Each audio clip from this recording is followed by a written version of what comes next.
بسم اللہ الرحمن الرحیم۔ السلام علیکم۔ روایت ہے حضرت ابو ہریرہ رضی اللہ تعالیٰ عنہ سے، فرماتے ہیں کہ ایک شخص نے عرض کیا، یا رسول اللہ، میرے اچھے برتاوے کا زیادہ حقدار کون ہے؟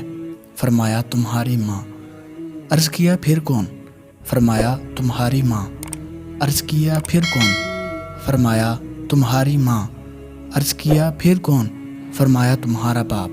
اور ایک روایت میں ہے کہ فرمایا تمہاری ماں، پھر تمہاری ماں، پھر تمہاری ماں، پھر تمہارا باپ، پھر تمہارا قریبی، پھر قریبی۔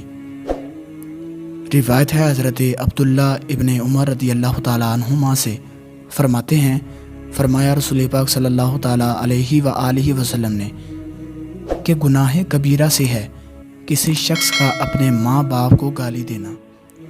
صحابہ نے عرض کیا، یا رسول اللہ، کیا کوئی شخص اپنے ماں باپ کو گالی دیتا ہے؟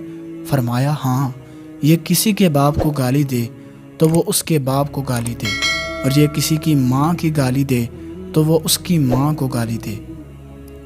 روایت ہے حضرت ابن مسعود رضی اللہ تعالیٰ عنہما سے، فرماتے ہیں فرمایا رسول پاک صلی اللہ تعالیٰ علیہ وآلہ وسلم نے کہ وہ شخص آگ میں داخل نہ ہوگا جس کے دل میں رائی کے دانہ کے برابر ایمان ہو، اور وہ شخص جنت میں داخل نہ ہوگا جس کے دل میں رائی کے دانہ کے برابر غرور ہو۔